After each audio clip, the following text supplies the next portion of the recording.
চিপাঝাৰৰ triple মাৰ্ডাৰৰ এই খুকুৰিখনে উদ্ধাৰ কৰিছে আচলতে হত্যাকাৰী কোন হয় ডাঙৰ খবৰ আহি পৰিছে যে হত্যাকাৰী কোন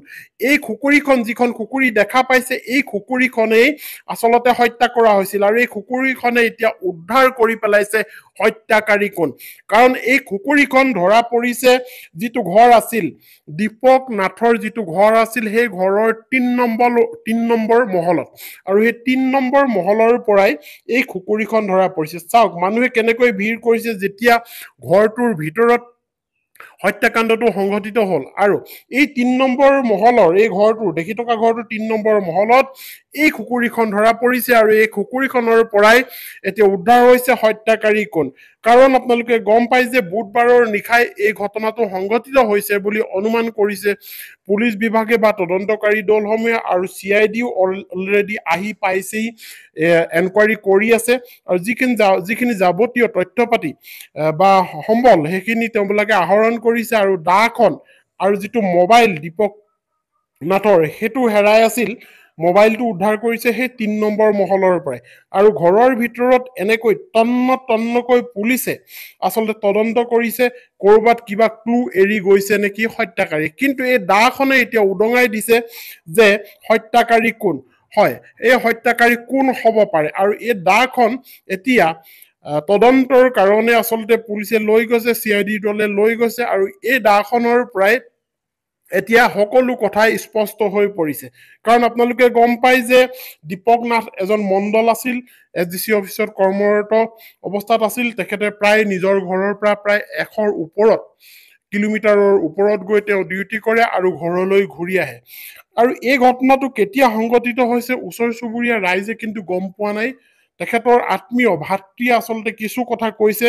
যে মই প্ৰসাদ আৰু গাখীৰ দিবলৈ আহিছিলো তেতিয়াহে দেখিছো যে তেখেতৰ যিজন ভাতৃ সেইজন চোতালত পৰি আছিল আৰু পৰি থকাৰ পিছত মই ভিতৰলৈ যেতিয়া সোমাই গৈছিলো সোমাই যোৱাৰ পিছত বৌক আৰু ভতিজা ল'ৰাটো এনেকৈ পৰি থকা পাইছিল গতিকে বৰ্তমান সময়ত প্ৰশ্ন হৈছে যে কেনেধৰণে এই ঘটনাটো সংঘটিত হৈছে আৰু কেতিয়া সংঘটিত হৈছে ওচৰ চুবুৰীয়া ৰাইজ আচলতে আচৰিত হৈছে এটাকৈ পৰিয়াল নিশেষ হৈ গল এটাকৈ পৰিয়ালে হাৰ মানিলে এই সংসাৰৰ পৰা বিদায় মাগিলে আচলতে কোন এই হত্যাকাৰী এই সকলো তথ্য এতিয়া পোহৰলৈ আহিব এই দাখনৰ পৰাই এই দাখনে আচলতে উন্মোচন কৰিব সকলো এই দাখনত থকা ফিংগাৰপ্ৰিণ্টে আচলতে উন্মোচন কৰিব কোনে কেনেকৈ হত্যা কৰিছিলে তিনিজনকৈ ব্যক্তিক আচলতে একেটা পৰিয়ালৰ কাৰণ ধৃতিৰাজক 5টাকৈ দাৰ ঘাপ দিয়া হৈছিল তেখেতৰ মৃতদেহত সম্পূৰ্ণ স্পষ্ট ৰূপত ওলাই পৰিছে আৰু মাক প্ৰতিমাৰ গাত এটাকৈ দাৰ ঘাপ দেখা পোৱা গৈছিল আৰু দীপক নাথৰ তাৰ বিপৰীতে দীপক নাথৰ মৃতদেহৰ ঠিক মূৰৰ পিছফালে আঘাত পোৱা গৈছিল আৰু নাকেদি তেজ ওলাই আছিল বুলি দেখা প্ৰত্যক্ষৰূপে দেখা ব্যক্তিসকলে তেওঁলোকে কৈছে এই কথাখিনি আৰু গাঁৱৰ ৰাইজে কৈছে যে এনেধৰণৰ ঘটনা আমাৰ গাঁৱত আগতে কেতিয়াও হোৱা নাই আৰু এনেকুৱা ধৰণৰ কোনো আখেজ নাছিল মানুহঘৰৰ লগত কাকো সন্দেহ কৰিব পৰা এনেকুৱা ধৰণৰ কোনো ব্যক্তি নাছিল বুলি জনাইছে আৰু যদি এই ঘটনাটো সংঘটিত কৰিছে দীপক নাথে পুত্ৰ আৰু পৰিবাৰক হত্যা কৰি নিজে আত্মহত্যা কৰিছে তেনেহলে এই কথাটো স্পষ্ট ৰূপত ধৰা পৰিব কিন্তু এতিয়া ডাঙৰ কথা হৈছে যিখন খুকুৰি এই খুকুৰিখনেৰেই আচলতে